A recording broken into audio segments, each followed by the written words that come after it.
Hey there, sleepy history buffs. Tonight, we're tucking you in with a tale that's less about fairy tale romance and more about the gritty, awkward, and downright bizarre reality of medieval marriage. Forget the candlelit proposals and white dresses of today. In the Middle Ages, love was often the last thing on anyone's mind when vows were exchanged. Marriage was a contract, a survival strategy, a political chess move, and sometimes a complete disaster. So, grab your metaphorical straw mattress, dim the lights, and let's dive into the messy world of medieval matrimony, where happily ever after was more like survive until next harvest. Ready to drift off to the awkward truth? Let's go. You wake up in a medieval village, say around 1340. The air smells like damp wool and yesterday's pottage. Your family's huddled in a one-room hut, and the topic of the day isn't what's for breakfast. It's who you're going to marry. If you're thinking this is where you get to pick your soulmate, think again. Marriage in the Middle Ages wasn't about love. It was about land, alliances, and making sure your family didn't starve. For most people, from peasants to nobles, marriage was a deal brokered by parents, lords, or even the local priest. You're not choosing a partner, you're being assigned one, like a medieval Tinder with no swipe left option. Let's start with the peasants because that's most of the population. If you're a farmer's daughter, your marriage is probably being arranged before you hit your teens. The average age for a peasant girl to marry was around 12 to 14, though some were betrothed as young as 7. Boys weren't much older, maybe 15 or 16. Why so young? Life expectancy hovered around 35, so you had to start early. Plus, families needed extra hands for the fields, and marriage meant more workers, more babies, and a shot at survival. Your parents aren't looking for your dream guy. They're looking for a family with a decent plot of land, a couple of goats, or maybe a plow that doesn't break every season. The process was brutally practical. Your dad might sit down with the neighbor over a mug of weak ale and haggle over your dowry, the stuff you bring to the marriage, like a sack of grain, a few chickens, or a wobbly spinning wheel. If you're lucky, your future husband's family throws in a pig or some tools. This isn't romance. It's a livestock exchange with a side of human. The church gets involved, too, because marriage is a sacrament, but don't expect a fancy ceremony. You might say your vows at the church door, not even inside, because that's where public contracts were sealed. No white dress, no flowers, just your one itchy tunic and a crowd of nosy villagers watching to make sure you don't bolt. Now, let's talk about consent or the lack thereof. The church technically required both parties to agree, but consent was a loose term.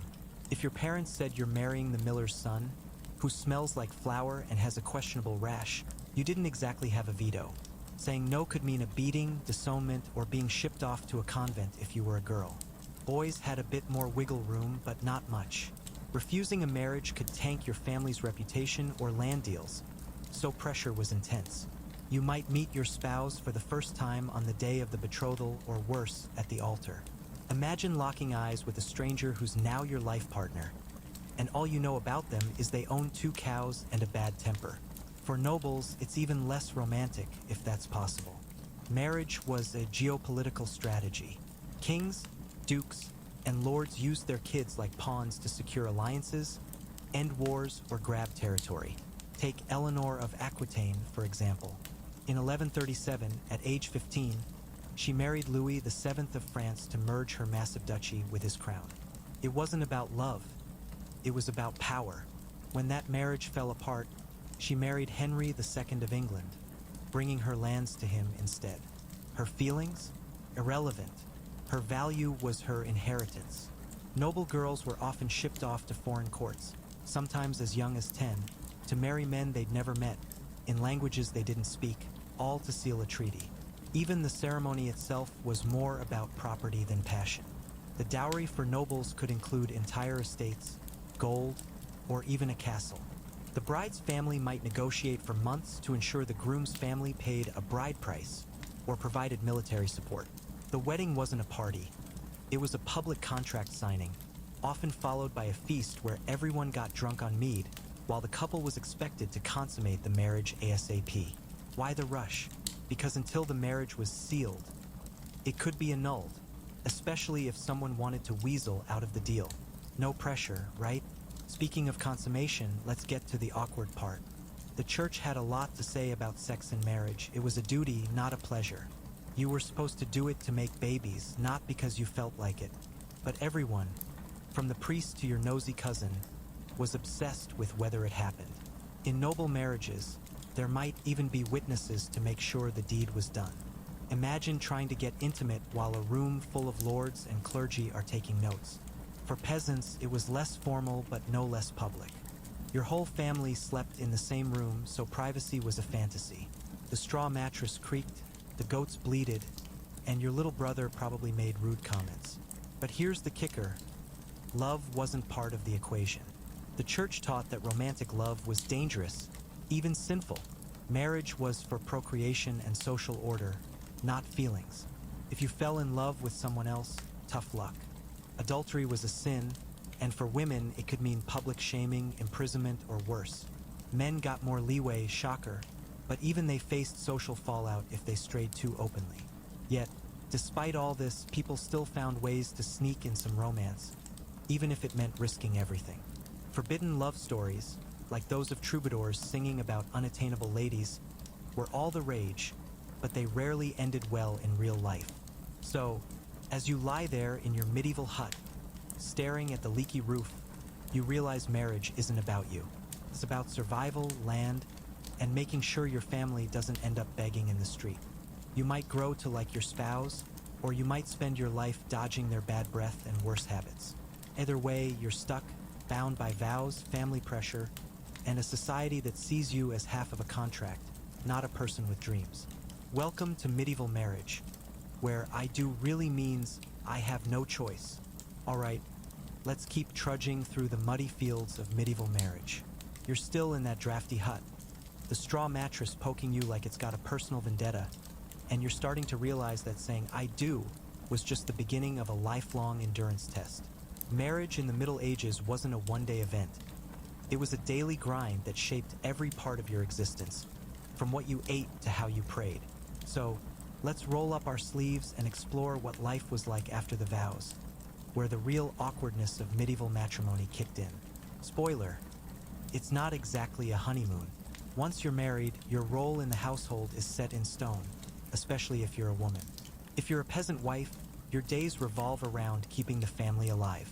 You're not just a spouse, you're a cook, cleaner, farmer, weaver, and unofficial doctor, all while dodging the fleas that call your tunic home. You wake up at dawn to stoke the fire, hoping it doesn't sputter out because firewood's scarce and you can't afford to waste it. Breakfast is the same old pottage, gruel made from whatever grains or roots you've got, maybe flavored with an onion if you're feeling fancy. You're not eating for pleasure. You're eating to not die. Your husband's out in the fields, plowing or sowing seeds, but you're not exactly lounging. You're hauling water from the well, which is probably contaminated with who knows what. You're milking the goat, if it hasn't wandered off, and you're spinning wool into thread for clothes that'll never be clean. If you've got kids, and you probably do because that's the whole point of marriage, they're underfoot, helping or making a mess. By age 5, they're fetching sticks or feeding chickens because there's no such thing as childhood in medieval Europe. Everyone works or everyone starves. Now, let's talk about the power dynamics. The church and society were crystal clear. The husband is the head of the household. He's the boss, the decision maker, and, in theory, the provider. But in practice, things were messier. If you're a peasant wife, you're not just following orders. You're co-managing a tiny, struggling farm. You're keeping track of the harvest, bartering at the market, and making sure the Lord gets his cut of your crops. Your husband might have the final say, but you're the one making sure there's enough barley to last the winter. Still, legally, you're his property. You can't own land, sign contracts, or even leave the village without his permission. If he's a decent guy, you might have a partnership. If he's not, well, you're stuck with a tyrant in a one-room hut. For noble women, it's a different kind of cage. You're not scrubbing floors, but you're managing a household that's basically a small business. You oversee servants, plan feasts, and make sure the castle doesn't run out of supplies while your husband's off fighting or scheming. You might be educated. Some noble women could read Latin or French, but your job is to produce heirs and keep the family's alliances intact. Your husband's likely older, maybe much older, and he's probably got mistresses. The church frowns on his affairs, but society shrugs. You, on the other hand, have to stay pure as a saint. One whisper of infidelity, and you could lose everything: your status, your kids, even your life. Let's get to the kids, because that's the whole point of medieval marriage. Procreation wasn't just a goal, it was a divine mandate. The church preached that sex was for making babies, not for fun, and they had rules about when and how it could happen. No sex on Sundays, Lent, or major holy days, which was about half the year. No sex if you were too closely related, which was a problem in small villages where everyone was a cousin twice removed.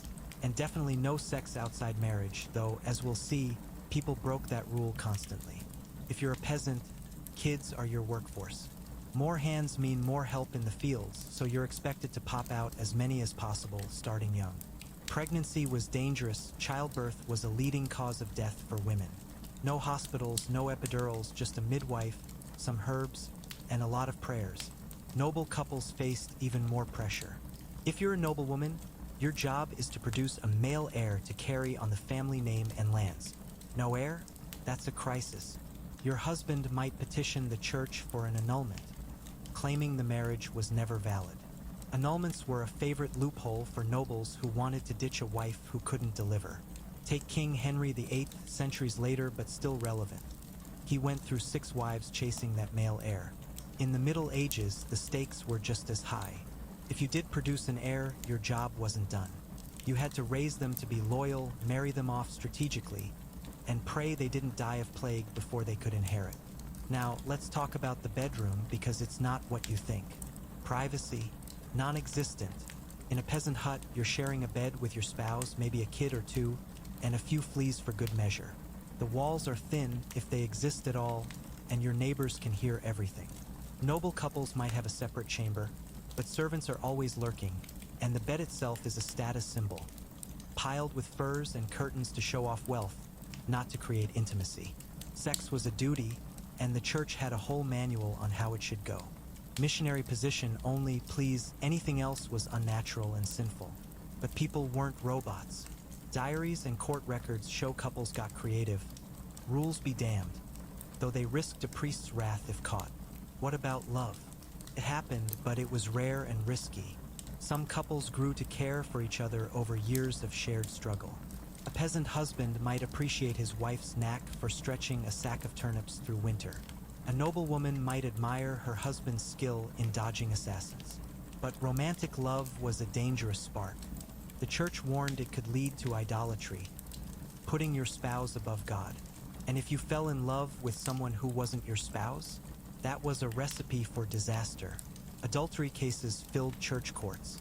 Women faced harsher punishments, public humiliation, like being paraded in a cart, or worse, accusations of witchcraft.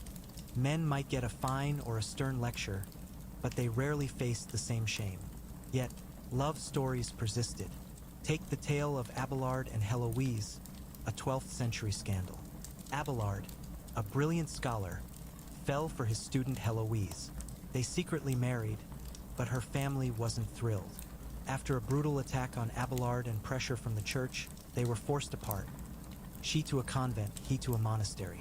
Their letters, full of longing and regret, survived, showing that even in a world that crushed romance, people still chased it. Most didn't get poetic endings, though. A peasant caught sneaking around might end up in stocks, and a noble's affair could spark a war. So, as you settle into your new married life, you're not dreaming of roses and candlelight. You're hoping your spouse doesn't snore too loudly, that the harvest doesn't fail, and that your kids survive long enough to help with the chores. Medieval marriage wasn't a partnership of equals. It was a contract where one side, usually the woman, carried the heavier load.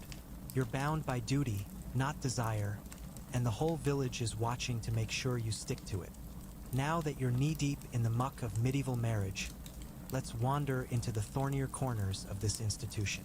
You're still in that cramped hut or drafty castle, bound to a spouse you might barely know, and the weight of expectations is heavier than a soggy wool blanket. Marriage wasn't just about surviving the daily grind. It was a legal, social, and spiritual straitjacket that defined your place in the world. Today, We're peeling back the layers of what held these unions together, from the church's iron grip to the messy reality of annulments and infidelity. Buckle up, because medieval marriage is about to get even more awkward. The church was the ultimate referee of marriage, and it wasn't exactly a neutral one. In medieval Europe, marriage wasn't just a contract between two people. It was a sacred bond, blessed by God and enforced by priests who had way too much time on their hands. The Catholic Church had declared marriage a sacrament by the 12th century, which meant it was holy, permanent, and not to be messed with. Once you said your vows, you were in it until death, or until someone found a loophole, which we'll get to. The church's rules were strict. Marriage was for life, its purpose was procreation, and it had to follow a laundry list of regulations to be valid. One big rule was consanguinity. Basically, you couldn't marry someone too closely related.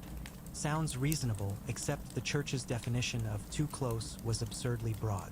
You were forbidden from marrying anyone related within 7 degrees, which could include distant cousins you'd never met. In small villages, where everyone was related to everyone else by some twist of genealogy, this was a nightmare. Couples had to get special dispensations from the church, which cost money and time. If you didn't, your marriage could be declared invalid years later, leaving your kids illegitimate and your land in dispute. Nobles had it worse. They were constantly marrying cousins to keep wealth in the family, so they'd shell out fortunes for papal approval to bend the rules. Then there was the issue of impediments. The church had a whole catalog of reasons a marriage might not count. Impotence was a big one. If the marriage wasn't consummated, it could be annulled. But proving impotence was a circus. In some cases, courts demanded tests where witnesses, yes, witnesses, would observe the couple to see if the husband could perform. Imagine the pressure. Other impediments included being already married, bigamy was a sin, taking holy orders, priests and nuns couldn't marry, or entering the marriage under false pretenses, like lying about your status. If any of these applied, you could petition for an annulment, but good luck. The process was slow, expensive, and required bribing a bishop or two. Annulments were the medieval equivalent of a get-out-of-jail-free card, especially for nobles. If a marriage wasn't producing heirs or the political alliance soured, a lord might claim it was never valid. Take Louis VII and Eleanor of Aquitaine again. Their marriage was annulled in 1152 after 15 years, officially because they were too closely related, fourth cousins. Gasp. The real reason: Louis wanted a male heir, and Eleanor's lands were too juicy to let go without a fight. Annulments weren't about fairness, they were about power. Peasants rarely had the means to pursue them, so they were stuck, while nobles played the system like a fiddle. Now, let's talk about cheating, because it happened a lot. Despite the church's obsession with fidelity, infidelity was as common as lice. Men, especially nobles, were expected to stray. Mistresses were practically a status symbol, and illegitimate children were often acknowledged, sometimes even raised alongside legitimate ones. For women, it was a different story. Adultery could get you locked in a tower, publicly shamed, or accused of witchcraft, which was a one-way ticket to a bonfire. Yet women took risks too. Court records are full of stories like Marjorie, a 14th century Englishwoman caught sneaking around with a local baker. Her punishment: paraded through the village in a shame cart while neighbors threw rotten vegetables. The baker? He paid a fine and went back to kneading dough. Why did people cheat? Same reasons as today: boredom, lust, or actual love. But in a world where marriages were arranged, and your spouse might be a stranger with bad hygiene, seeking affection elsewhere was tempting. The church tried to crack down with sermons and confessions, but it didn't stop much. Even priests weren't immune. Clergy were supposed to be celibate, but plenty kept concubines or housekeepers who were suspiciously affectionate. The double standard was glaring. Men could wink at their sins, but women paid a steeper price. Violence in marriage was another grim reality. The church and law allowed husbands to discipline their wives, as long as it wasn't excessive. What counted as excessive? Hard to say, since complaints rarely made it to court. A husband could beat his wife for disobedience, and society barely blinked. Wives, meanwhile, had little recourse. If you ran away, you'd be branded a deserter, lose your kids, and probably end up begging. Some women fought back. There are records of wives throwing pots or chasing husbands with brooms, but resistance was risky. For noble women, violence was less physical but no less controlling. A husband might lock his wife in her chambers or send her to a convent to keep her in line. Despite all this, some marriages worked. Shared hardship could forge bonds stronger than any romantic ballad. A peasant couple might grow to rely on each other, sharing the load of planting and harvesting. A noble couple might find common ground in managing their estate or outsmarting rivals. But these partnerships were built on necessity, not candlelit dinners. Love, if it happened, was a bonus, not the goal. And if it didn't, you gritted your teeth, said your prayers, and hoped the next harvest was better. So, as you lie awake, scratching at fleas and listening to your spouse's snores, you realize medieval marriage is a trap you can't escape. It's a contract enforced by everyone. Your family, your lord, your priest, even your nosy neighbor Agnes. You're not a person. You're a cog in a machine that keeps the village running, the Lord's coffers full, and the church's rules unbroken. And the worst part? You're only halfway through your married life, and it's about to get even messier. Picture yourself trudging through another gray medieval morning, the weight of your marriage settling like damp fog. You're not just bound to a spouse, but to a whole system that seems designed to keep you in your place. By now, you've got the basics of medieval matrimony: arranged unions, endless chores, and the church breathing down your neck. But let's zoom in on the peculiar quirks and customs that made these marriages even stranger. From the bizarre rituals surrounding weddings to the surprising ways people bent the rules. This is where medieval marriage gets weirdly fascinating. So let's dive into the details that'll make you glad for modern dating apps. Weddings themselves were less about celebration and more about sealing a deal, but they came with some odd traditions. Take the bedding ceremony, a staple for noble marriages. After the vows and feast, the couple was escorted to their bedchamber by a gaggle of drunken guests, priests, and family members. The idea was to ensure the marriage was consummated, but it was also a public spectacle. The crowd might bless the bed, sprinkle it with holy water, or crack crude jokes while the couple tried to get through the most awkward night of their lives. In some cases, the guests lingered, waiting for proof, like a blood-stained sheet, to confirm the bride's virginity. For peasants, bedding ceremonies were simpler but no less intrusive. Your whole village might show up, banging pots or singing bawdy songs outside your hut to encourage you. Another quirky custom was the hand-fasting ritual, especially common in rural areas. Before or instead of a church wedding, couples might clasp hands and pledge themselves to each other in front of witnesses. It was like a trial marriage, sometimes lasting a year and a day. If it worked out, you'd get a proper church blessing. If not, you could part ways, though the church frowned on this loophole. Hand fasting was practical for peasants who couldn't afford a priest or needed to test if the union would produce kids. But it could backfire. Imagine breaking up after a year, only to have your ex demand half your chickens in a village dispute. Then there were the dowry dramas. The dowry wasn't just a gift. It was a make or break part of the deal. For peasants, it might be a few tools or a cow, but for nobles, it could be a fortune.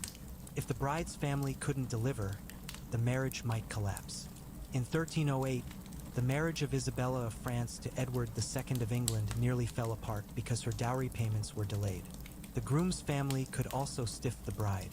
Widows, especially, had to fight tooth and nail to reclaim their dowry if their husband died. Court records are full of women suing their in-laws for stolen land or goods, proving that medieval family feuds were as petty as they were fierce. Let's talk about the church's obsession with proper marriage. They didn't just care about who you married, they cared about how and where. Clandestine marriages, or secret weddings without public witnesses, were a huge headache for the church. Young couples, desperate to avoid arranged matches, might sneak off to a field or tavern, exchange vows, and call it a marriage. The church grudgingly recognized these unions if they met basic requirements, consent, and words of commitment, but they caused chaos. Parents would lose their minds, lords would demand the marriage be voided, and inheritance disputes could drag on for years. In 1215, the Fourth Lateran Council tried to crack down by requiring public bans. Announcements read in church weeks before the wedding to flush out secret plans or objections.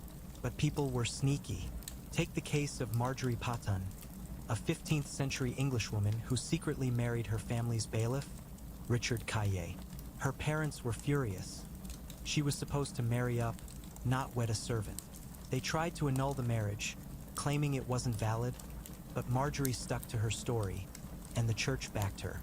Stories like hers show that, despite the rigid system, some people fought for love or at least for choice. These secret unions were risky, though. If the marriage wasn't upheld, you could be left with nothing.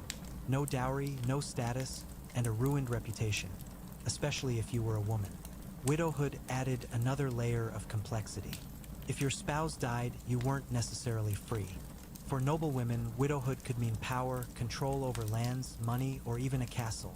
But it also made you a target. Lords or kings often pressured widows to remarry to secure their wealth for new alliances. In 1199, King John of England forced the widowed Countess of Aumale to marry a loyalist to keep her lands in check. Refusing could mean losing everything. Peasant widows had less to lose but faced their own struggles. You might inherit your husband's tenancy, but you'd have to work the land alone or remarry fast to avoid starvation. Remarriage was common. Widows were valuable for their skills or property, but it often meant trading one hard life for another. The church also meddled in widowhood. Widows were expected to remain chaste or remarry within the church's rules. If you took a lover instead, you risked being labeled a sinner or worse. Yet, some widows defied expectations. Marjorie Kemp, a 14th century mystic, negotiated a deal with her husband to live chastely while still married, then traveled as a pilgrim after his death. Her story's rare, but it shows how some women carved out freedom in a system stacked against them. What about same-sex relationships? The church didn't recognize them, and sodomy was a sin punishable by death. But historians have found hints of same-sex bonds, often disguised as spiritual friendships. Monks or nuns might form intense, lifelong partnerships, and some scholars argue these were romantic. Secular records are scarcer, but occasional court cases mention men or women caught in unnatural acts. These relationships had to stay hidden, making medieval marriage even more oppressive for those who didn't fit the mold. So, as you sit by the fire, mending your spouse's tunic for the third time this week, you see marriage as a web of rituals and rules, each one tying you tighter to a life you didn't choose. From bedding ceremonies to secret vows, medieval marriage was a mix of public spectacle and private rebellion. You might dream of running off with the blacksmith's apprentice, but you know the church, your family, and the whole village would drag you back. For now, you're stuck, stitching your life together one thread at a time. Imagine you're sitting by a flickering hearth, the chill of a medieval evening creeping through the cracks in your hut's walls. You've been married for a while now, and the reality of this lifelong contract is sinking in like damp rot. You've navigated the arranged vows, the grueling daily grind, and the church's suffocating rules.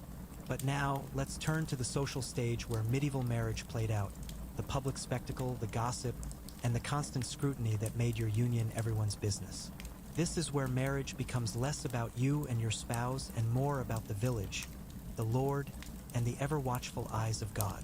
Let's unravel the communal chaos of medieval matrimony. In the Middle Ages, marriage wasn't a private affair, it was a community project. Your union affected everyone, from your family's land holdings to the village's labor pool. If you're a peasant, your marriage means another household contributing to the Lord's fields or another mouth to feed during a famine. The whole village has a stake in it, and they're not shy about sticking their noses in. From the moment your betrothal is announced, you're under a microscope. Neighbors gossip about your dowry.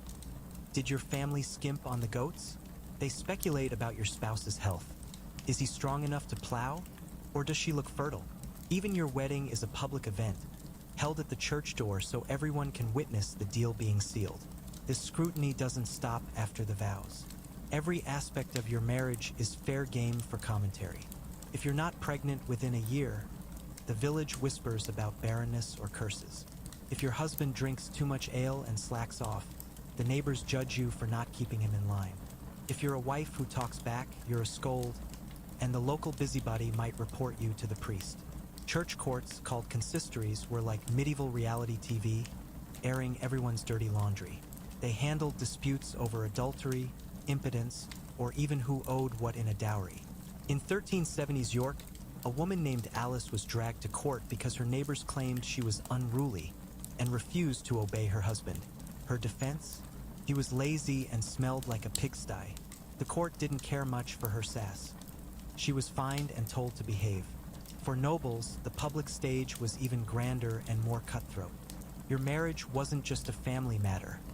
It was a political event. The wedding of a duke or princess could draw hundreds of guests, from rival lords to foreign envoys, all watching for signs of strength or weakness. If the bride's dowry included a contested territory, you'd better believe every guest was calculating how it shifted the balance of power. After the wedding, your marriage was still on display. Noble couples were expected to host feasts, sponsor tournaments, or fund churches to prove their wealth and piety. If you failed to produce an heir, the court buzzed with rumors. Maybe the wife's bewitched, or the husband's too busy with his squires. Every move was scrutinized, and one misstep could spark a scandal or a war. Gossip wasn't just idle chatter, it was a weapon. In a world without social media, the village or court was the rumor mill, and it could ruin you. A peasant wife accused of flirting with the blacksmith might face a chivalry, a humiliating ritual where villagers banged pots and mocked her outside her hut. For nobles, gossip could topple alliances. In 1396, Richard II of England's marriage to the young Isabella of France, she was 6, was mocked by French courtiers who called him desperate for peace. The rumors didn't stop the marriage, but they fueled tensions that later exploded into conflict. Reputation was everything, and a bad one could cost you land, status, or your kids' future marriages. The church amplified this public pressure. Sermons painted marriage as a moral battlefield, where good wives submitted and good husbands led. Priests preached about Eve's sin to remind women to stay obedient, while men were warned against lust or drunkenness that could shame their household. Confession was another tool. Spill your sins to the priest, and he might blab to the village. The church also enforced sumptuary laws, which dictated what you could wear based on your status. A peasant bride who dared wear a fancy veil might be fined for stepping above her station, while a noblewoman's lavish gown was a flex of her family's power. Everything about your marriage, from your clothes to your kids, was a public statement. Children were the ultimate proof of a successful marriage, but even they were public property.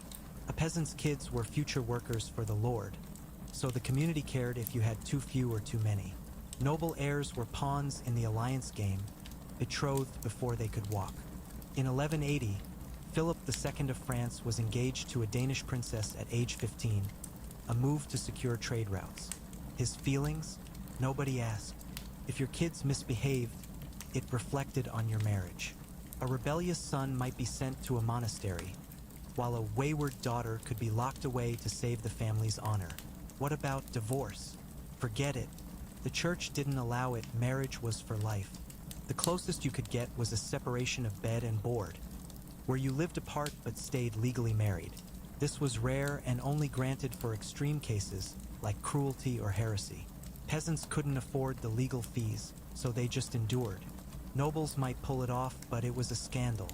In 1345, Margaret de la Pole got a separation from her abusive husband, but she lost access to her lands and kids. Most people just gritted their teeth and stayed, no matter how miserable. Despite the pressure, some couples found ways to game the system.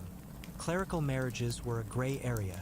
Lower clergy sometimes married despite vows of celibacy, claiming it was not a real marriage. Others used vow breaking as a loophole, arguing their marriage vows were made under duress. These tricks were risky and often backfired, but they show people weren't just passive cogs. They pushed back, even if it meant dancing on the edge of sin or law. So, as you huddle by the fire, the village's eyes on you, you realize your marriage isn't yours. It's a public contract, judged by everyone from the priest to the nosy shepherd. Every fight, every child, every stitch in your tunic is part of the performance. You might carve out small moments of defiance, a secret glance, a whispered joke, but the world's watching, ready to pounce if you step out of line. Medieval marriage is a stage, and you're playing your role whether you like it or not. You're still here, shivering in your medieval world, where marriage feels like a chain forged by the church, your family, and the entire village. The fire's dying down, and the weight of your role in this endless drama is heavier than the sack of turnips you hauled from the market. We've covered the contracts, the chores, the church's meddling, and the public gossip that makes your life everyone's business. Now, let's peer into the twilight of medieval marriage, how it evolved, how it trapped people across generations, and the faint glimmers of change that started to crack this rigid system. It's a slow, sleepy end to our tale, perfect for drifting off.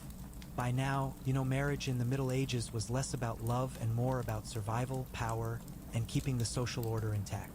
But it wasn't static. Over centuries, from roughly 1000 to 1500, the institution shifted, nudged by economic changes, church reforms, and stubborn human nature. Early in the period, marriages were looser, more like handshake deals between families. By the 11th century, the church tightened its grip, making marriage a sacrament and enforcing rules like indissolubility, no divorce, ever, and consent, at least in theory. This gave the church massive control, turning every union into a spiritual and legal puzzle. As towns grew and trade boomed in the later Middle Ages, marriage adapted. For peasants, the rise of a cash economy meant dowries weren't just livestock, they could include coins or goods. This gave some families leverage to negotiate better matches, but it also raised the stakes. A bad marriage deal could bankrupt you. In cities, artisans and merchants started marrying later, women in their late teens or early 20s, men in their 20s because they needed to save up or finish apprenticeships. This delayed marriage gave young people a sliver of freedom, letting them mingle at markets or guilds, sometimes even sparking love matches. But don't get too excited, parents still had the final say, and the church was always lurking. For nobles, the game changed too. By the 14th century, the feudal system was creaking under the strain of wars, plagues, and peasant revolts. Marriages became even more strategic, tying together crumbling estates or securing loyalty in chaotic times. The Black Death, 1347 to 1351, shook things up. Mass deaths meant fewer heirs, so widows and orphans became hot commodities on the marriage market.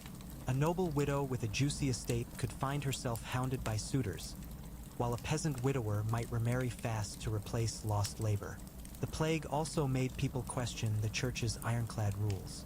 If half your village died, was it really a sin to skip the banns and marry in a hurry?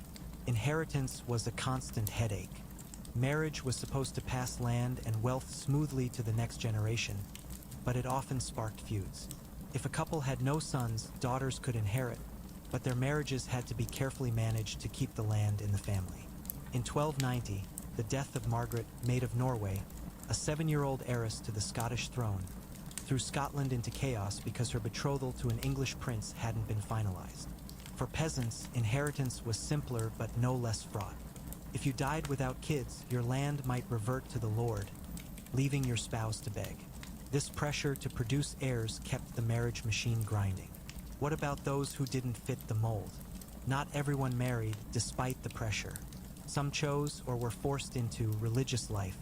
Convents and monasteries were dumping grounds for extra daughters or sons who couldn't inherit. But religious life wasn't always a choice. In 1320s Italy, a woman named Chiara was shoved into a convent because her family couldn't afford her dowry. Others stayed single by necessity, poor widows, disabled people, or those too low status to attract a match. These outliers faced suspicion.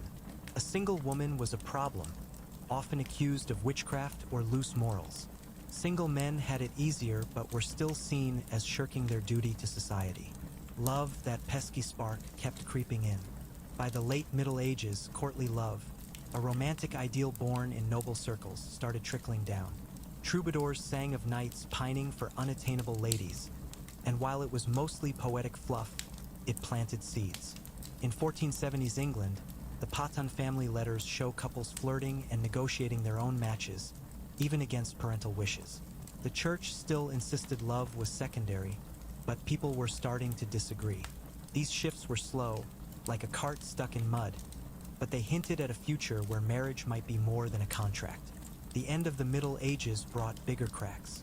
The Reformation, kicking off in the early 16th century, would challenge the church's monopoly on marriage. Protestants argued couples didn't need priests to make it official, and some even allowed divorce in extreme cases. But that's another story. For now, you're stuck in your medieval world, where marriage is a yoke you can't shake. It's a system that's endured for centuries, shaping lives from cradle to grave, and it's not going anywhere soon. As you bank the fire and curl up on your lumpy mattress, the village quiet outside, you feel the weight of it all. Your marriage isn't just yours. It's your parents' deal, your lord's asset, your priest's sermon. It's the kids you'll raise, the land you'll work, the gossip you'll endure. You might find moments of warmth with your spouse, a shared laugh over a meager meal. But that's a bonus, not the point. Medieval marriage is a long, slow slog, and as you drift off, you know you're in it for life. Fleas, rules, and all. You're still here, nestled in the dim glow of your medieval world, the embers of the fire barely holding back the chill. Your marriage has become a familiar weight, like the rough-hewn beams of your hut or the endless cycle of planting and harvest. We've journeyed through the contracts, the grind, the church's rules, the gossip, and the slow evolution of this institution. Now, let's drift into the final chapter of our tale, where we explore the legacy of medieval marriage, how it shaped society, how it lingered in the bones of history, and the quiet ways people left their mark on it. This is the gentle fade out, a soft murmur to carry you towards sleep. Medieval marriage wasn't just a personal ordeal. It was the glue that held society together. Every vow, every dowry, every heir stitched together the fabric of villages, manors, and kingdoms. For peasants, marriage ensured the fields were worked, the lord's tithes were paid, and the next generation was ready to take up the plow. A single broken marriage, say, a husband who ran off or a wife who died in childbirth, could ripple outward, leaving a family destitute or a village shorthanded. In 1381, the peasants' revolt in England was fueled partly by families crushed under taxes and labor demands, burdens tied to the household unit's marriage created. Your union wasn't just yours. It was a cog in the feudal machine. For nobles, marriage was the scaffolding of power. Dynasties rose or fell on the strength of a betrothal. The 1152 remarriage of Eleanor of Aquitaine to Henry II didn't just unite two people. It merged vast territories, setting the stage for centuries of Anglo-French rivalry. These alliances shaped borders, started wars, and filled royal treasuries. But they also sowed seeds of instability. A failed marriage, like that of King John and Isabella of Gloucester, annulled in 1199, could spark succession crises or embolden rivals. Every noble wedding was a high-stakes gamble, played out on a chessboard of castles and crowns. The church's role as marriage's gatekeeper left a deep imprint. By making it a sacrament, the Catholic Church turned a practical arrangement into a divine mandate, giving priests authority over every stage of life. This control lingered long after the Middle Ages. The Church's obsession with consanguinity, consent, and consummation created a legal framework that influenced Western marriage laws for centuries. Even today, traces of medieval canon law linger in wedding vows or the idea of marriage as a lifelong bond. But the Church's grip also bred resentment. By the late Middle Ages, people were chafing under its rules, setting the stage for the Reformation's upheaval, when figures like Martin Luther would argue marriage was a civil matter, not a priestly one. Women, as always, bore the brunt of this system. Marriage defined their worth, first as daughters to be traded, then as wives to be controlled, and finally as widows to be managed. Yet women weren't just victims. Some, like Christine de Pizan, a 15th century writer, challenged the narrative. In her book of the City of Ladies, she defended women's intelligence and questioned the idea that marriage was their only path. Others, like the merchants' wives of London's guilds, ran businesses alongside husbands, carving out influence despite legal limits. These women, often unnamed in records, left a legacy of quiet defiance, proving that even in a rigged game, they could bend the rules. Men, too, were trapped by marriage's expectations, though with more room to maneuver. A peasant man's role as head meant backbreaking labor and constant pressure to provide, even when crops failed or lords demanded more. Noblemen faced their own cage, marrying for duty, not desire, and managing alliances that could turn deadly. The ideal of the chivalric husband, pushed by courtly love, was a veneer of romance over a ruthless reality. Still, men like the Patton family's John, whose 15th century letters reveal a mix of affection and pragmatism toward his wife Margaret, show that some found balance, building partnerships that endured through plague and war. The legacy of medieval marriage is also in its failures. Annulments, infidelities, and secret vows reveal a society wrestling with human nature. People didn't always obey. The 14th century case of Joan of Kent, who married two men in secret before her unions were sorted out by the Pope, shows how even nobles flouted the system. Peasants, too, took risks, running off, faking consent, or hiding lovers in haylofts. These acts of rebellion, small and large, chipped away at the church's control, hinting at a world where personal choice might matter. As the Middle Ages waned, marriage began to shift. The growth of cities, the decline of feudalism, and the stirrings of individualism loosened its grip. By the 1500s, ideas of companionate marriage, where love and mutual respect played a role, were taking root, especially among the rising middle class. But for you, stuck in your 14th century hut, that's a distant dream. Your marriage is still a contract, a duty, a public performance. It's the field you plow, the children you bury, the Lord you serve. It's the life you were born into, and the one you'll die in.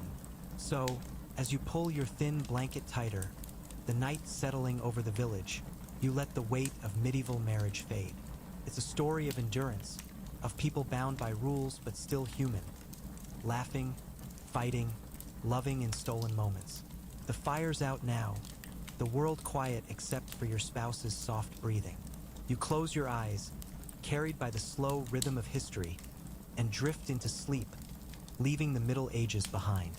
You're deep in the quiet of your medieval night, the world outside your hut hushed except for the occasional bleat of a goat or rustle of wind through the thatch. The tale of medieval marriage has carried you through its gritty contracts, relentless chores, church dogma, village gossip, and slow evolution. Now, as the embers fade to ash, let's linger in a reflective epilogue, a gentle unwinding of how this institution echoed through time, touching lives beyond the Middle Ages, and how its shadows still flicker in our modern world. This is the final whisper of our story, a soothing drone to ease you into slumber. Medieval marriage, for all its rigidity, was a crucible for human resilience. It forced people into roles, provider, mother, heirmaker, but it also revealed their knack for bending, even breaking the rules. The peasant couple who shared a rare laugh over a botched batch of pottage, the noblewoman who smuggled letters to a forbidden lover, the widow who outwitted her lord to keep her land. These were acts of defiance that didn't make chronicles but shaped history's undercurrent. Every marriage, successful or miserable, was a thread in the tapestry of survival, weaving together families, villages, and empires. Its legacy stretched far beyond the 15th century. The Church's grip on marriage, with its sacraments and sins, set the stage for Western traditions still recognizable today. The white wedding dress, the exchange of rings, the vow to love, till death do us part. These have medieval roots, polished by time but born in church door ceremonies and canon law. Even the legal battles over dowries and inheritance echo in modern prenups and estate disputes. The idea that marriage is both a personal bond and a public institution, that's straight out of the Middle Ages, where your vows were as much for the village as for your spouse. But the darker echoes linger too. The unequal power between husband and wife, cemented by medieval law and sermons, took centuries to unravel. Women's fight for property rights, divorce, and autonomy in marriage traces back to those days when a wife was her husband's chattel. The Church's obsession with controlling sex and procreation left scars, from shaming unwed mothers to punishing nonconformity. Even today, debates over marriage, who can enter it, what it means, carry faint traces of medieval battles over consanguinity or clandestine vows. Yet, the Middle Ages also planted seeds of change. Those stubborn lovers who risked all for a secret wedding, like Marjorie Patton and her bailiff, nudged the world toward valuing choice. The merchants' daughters who married later, picking partners at guild fairs, hinted at a future where love might matter. By the Renaissance, these cracks widened, and by the Enlightenment, ideas of mutual affection in marriage were gaining ground. The journey from medieval contract to modern partnership was slow, but it started with those who dared to dream beyond duty. For you, though, these are distant ripples. Your medieval marriage is your world. Your calloused hands, your children's chatter, your spouse's familiar snore. It's the rhythm of sowing and reaping, of dodging the priest's lectures and the neighbor's side eye. It's not a fairy tale, but it's yours, built on grit and small, hard-won moments of connection. Maybe you and your spouse share a glance when the Lord's tax collector leaves, or maybe you just sit quietly, mending a tunic while he sharpens a plow. These are the unspoken bonds that history doesn't record but that carry you through. As you lie on your straw mattress, the night deep and still, the weight of medieval marriage settles softly. It's the story of people like you, ordinary, flawed, enduring. They didn't change the world overnight, but their lives, their choices, their quiet rebellions paved the way for something new.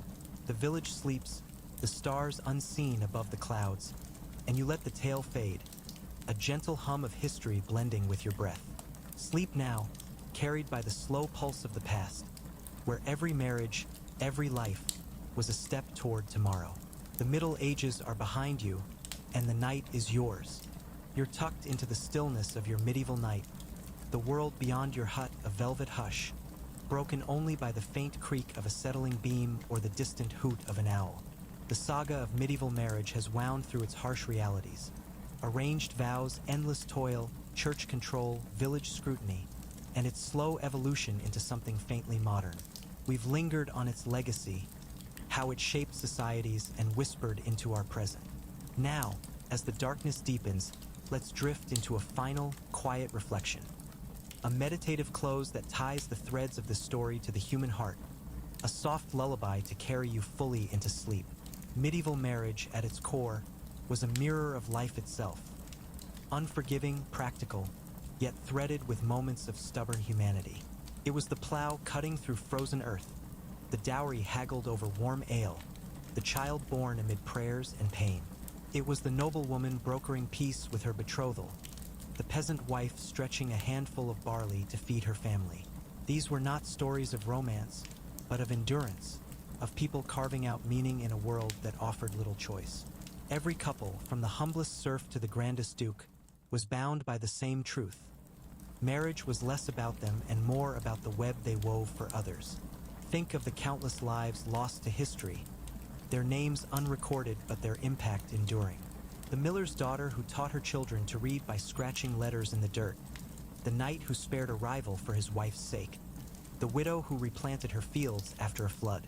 These were the small, uncelebrated acts that made medieval marriage more than a contract. They were the flickers of care, loyalty, or defiance that no church rule or Lord's decree could snuff out. Like stars hidden by clouds, they shone unseen, but their light reached forward, shaping the world we know. This story resonates because it's ours too. The medieval couple, yoked by duty, isn't so different from anyone bound by expectation, family, work, society. Their struggle to find joy in the cracks of obligation is universal. The stolen kiss in a hayloft, the shared sigh after a long day, the quiet pride in a child's first step. These are the timeless beats of being human. Medieval marriage, with all its flaws, reminds us that even in the harshest systems, people find ways to live, to connect, to matter. As you lie there, the straw beneath you softened by familiarity, let the weight of this tale dissolve. Picture your hut, your village, your world fading into the gentle blur of history. The church's bells are silent, the Lord's demands forgotten, the gossip stilled. All that remains is the rhythm of your breath, slow and steady, mingling with the night. Medieval marriage was a heavy yoke, but it was carried by people who, like you, kept going day by day, vow by vow, life by life. The night is deep now, the stars above unseen but eternal. Let the story go, let the past rest. You're not a peasant or a noble, not bound by dowries or decrees. You're just you, drifting on the current of time, where every life, every love, every quiet moment builds the world anew.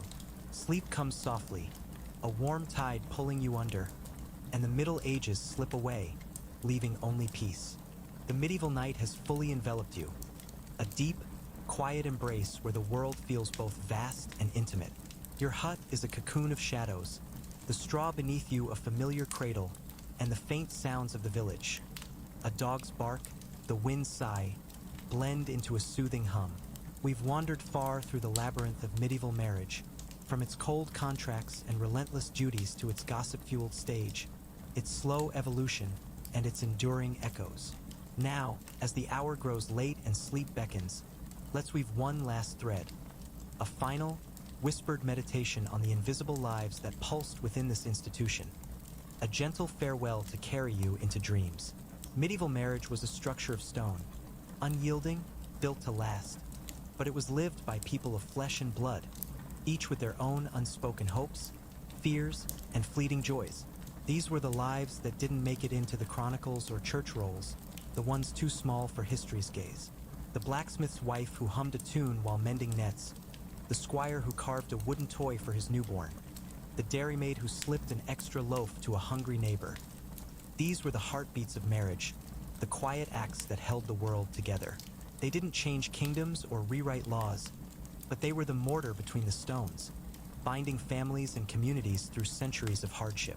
Consider the weight of those unwritten stories.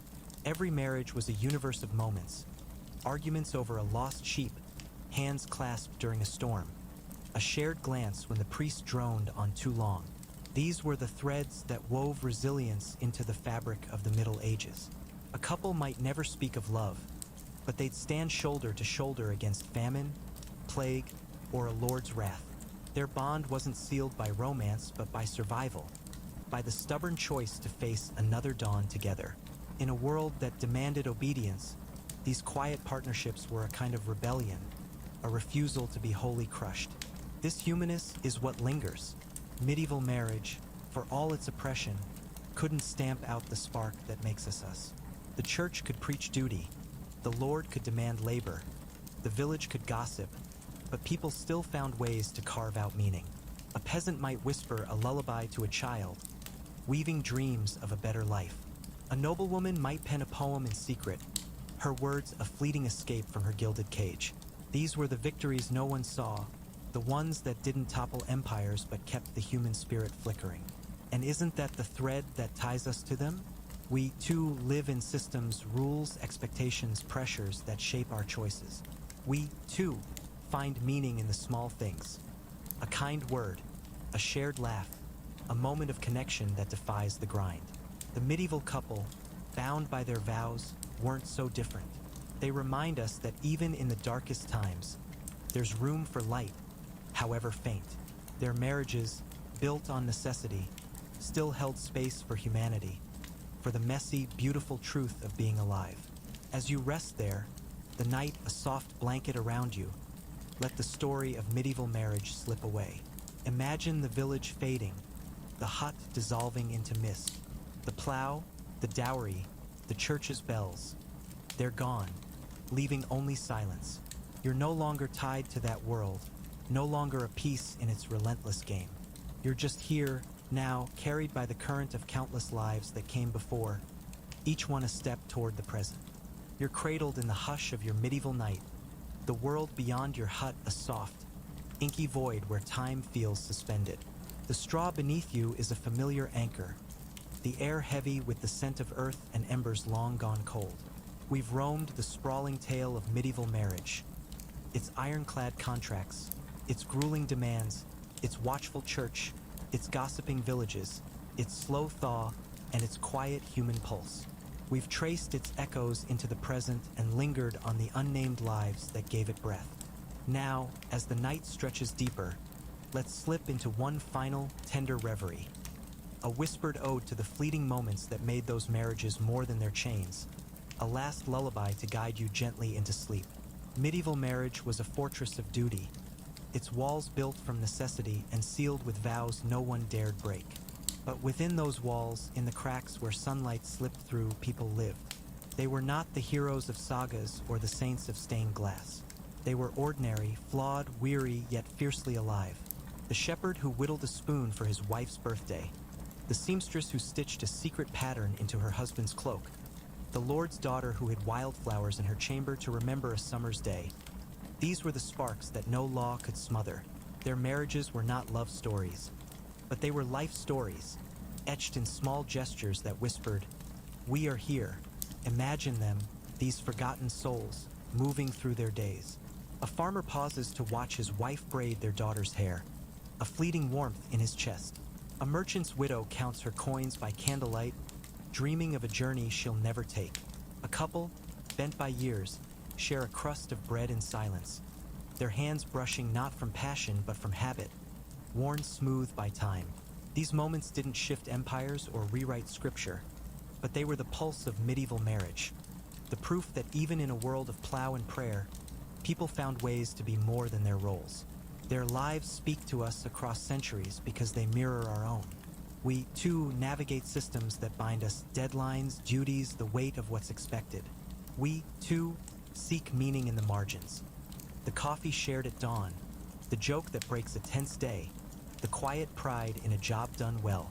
The medieval couple, yoked by their world, knew this dance. They teach us that no matter how heavy the chain, there's space for lightness, for the tiny acts that make a life feel like yours. Their marriages, forged in obligation, still cradled the human heart, beating soft but steady. As you lie there, the night a gentle weight, let the story of medieval marriage fade like a sigh. Picture your hut melting away, the village dissolving into starlight. The Lord's hall, the church's shadow, the fields of endless toil. They're gone, leaving only the rhythm of your breath, slow and sure. You're no longer bound by their rules, no longer a thread in their tapestry. You're just you, floating in the vast, quiet now, where history is a distant song. The night is yours, deep and endless, the stars above a hidden promise. The Middle Ages are a whisper, a tale told to its end. Sleep beckons, a warm, soft tide, and you let go, carried by the lives that came before. Each vow, each struggle, each unspoken kindness a step toward today. The world is still, the story done, and peace wraps you close. Good night, wanderer. May your dreams be gentle, your rest a haven, and your heart at ease.